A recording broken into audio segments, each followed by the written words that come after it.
At NASA, they're exploring how shuttle technology could turn passenger flight into an out-of-this-world experience. Because it travels beyond the atmosphere, the shuttle's incredible speed could make a short-haul hop out of a trans-global flight. If so, your local air traffic control could one day be talking to a very different kind of aeroplane. Mission Control, Convoy Commander, we have touchdown. But if this sort of blue sky thinking is to become reality, pilots like me are going to have to do some serious adapting. Come on, Bruce. The shuttle's waiting for you. NASA's Ron Gerdes is going to show me how to make sense of a shuttle landing. This $100 million vertical motion simulator is part of the astronaut training program in California and prepares shuttle pilots for the critical job of landing their spacecraft back on Earth. Bruce, are you ready to fly the shuttle? Well, there's never been a better time. Okay, let's go ahead and we'll go into operate. Okay. You'll have control. I have control. Once the shuttle re-enters the Earth's atmosphere, it stops acting like a spaceship and becomes the world's most expensive glider. The fuel tanks are empty, so I've got to fly the ship down unpowered. Now, it's your task to get this 220,000-pound shuttle onto the runway at the right spot and stop it before it goes off the end of the runway. Well, that's all very well for you to say, Ron, but compared to my 757 with its state-of-the-art control systems, maneuvering this 1970s shuttle is like piloting a falling brick. To get lift out of these Delta wings, I'd need to feed them Viagra. This is all a bit of a shock to the system after a 757. I'd normally descend my airliner at about a 3-degree angle, but the shuttle comes down at a stomach-churning 22 degrees. How many feet a minute are we going down at? 12,000 feet a minute? Yeah, about that. 6,000 feet. 5,000 feet. Passing 4,000 feet, we've got 310 knots. And things happen really fast in this thing. This just feels like a permanent emergency. Gears down and lock. You're looking good. Here we go, good. here we go. Stay with it. Good, good. Come on, baby. Good. This is very, very critical. This is very critical. On my airplane, I have the option. If I want to change my mind, I can. On this one, I'm afraid I'm stuck with the whole scenario. Okay, 29, 18, 3. The shuttle touches down at over 200 miles an hour. I've got no spoilers or air brakes to slow me down, but I have got something you won't find on a Boeing. Drag sheets going out.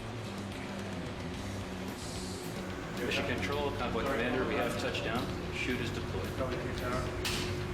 And we are bringing it to a stop. That was great. In theory, an orbital spaceflight from London to Sydney could be over in less than 3 hours. Barely enough time to eat your space lunch. It's quite a ride. Congratulations. Thank you very much. But if that sort of space travel is to become the next frontier for passenger aviation, and private companies are looking into it, we'll have to accept one or two changes to the in-flight experience. It's not the speed of the spacecraft that poses a danger, but the acceleration. To complete your journey in 3 hours would mean accelerating up to phenomenal speeds incredibly quickly. This would subject your body to a huge gravitational force, around 4 times the normal level. What would that do to your average holidaymaker, businessman, or rock star? Here at Kinetic Research Center, I'm going to find out. It might date back to the 50s, but this centrifuge is capable of inflicting some serious damage. The military use it to prepare fighter pilots for extreme G-force. 2G set up. The same sort of pressure the body would experience on a space flight. Aged 46, I've survived Iron Maiden world tours and drinking sessions with Ozzy Osbourne. But am I now about to meet my nemesis? As the G comes on, you may find you get some grey out, which will start off on the outside of your vision and work its way in. The faster the centrifuge spins, the greater the G and the stronger the downward pull on my body. If I can't handle it, the doctor steps in. I hope. If it's all going terribly wrong, if you feel that you're out of control or the blackout's coming right into that, just call out down, down, down. We'll stop you pretty well instantly from the middle. Oh, what are If these? you do need in a hurry the sick bags, there's a whole selection of them in the 1, 2, 3, door. 4, 5, 6, 7, 8. There's 8 sick bags. And if you miss the sick bags, you clean up, we'll bring them up. I'll close up now. Okay. Stand by. There we go.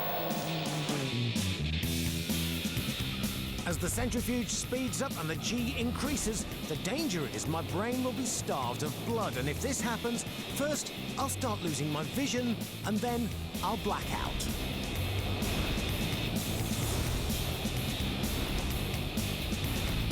Well, on an aeroplane at takeoff, it's about 1.5 G. Oh, and there is 1.5 G, and I'm rapidly going up now to 2.8 G. Well, at 2.8 G, I can really feel my shoulders start to come down. My arms are heavy as lead. I'm really having to move them up there now. God, I couldn't hang on to a gin and tonic at this sort of G.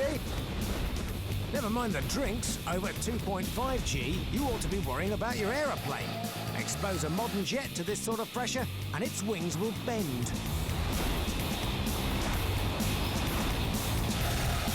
Oh my God, he's taken it to 3.6 G. That's more than you're allowed on any fairground anywhere in the world. Woo-hoo! Well, that's my introduction to G-force. So far, I've been up to 3.6 G. That's enough to pull bits off my 757, but not quite the 4 G-force I'll be feeling on my 3-hour space flight to Australia. Okay, Bruce, final brief on this one. This is a 4G run, 4.0 G. Folks, I'm done. I'm off into space for my holidays. I've packed my toothbrush, I've got my G-suit, I've got my protective helmet, I've got the whole lot, and I'm ready to go to... Oh, here comes 4G, and we're going into orbit. Woo-hoo! Sitting in a small seat in Concorde was one thing, but how many people would be prepared to go through this to get halfway around the world in 180 minutes? God, blimey! Feel that! Unless you can beat the laws of science, I just can't see this spaceflight lark catching on. With that sort of acceleration and deceleration, your average traveller just isn't going to wear the G. Okay, well done, Bruce. That was 4G. Me? I'll take whatever they can throw at me. If Bruce is all right, we'll go to 5.6 G maximum. Yeah, fine. Okay.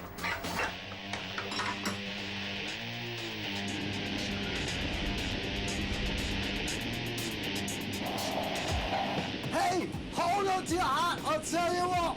Your granny wouldn't like this one bit. Me, I'm loving it. See you later.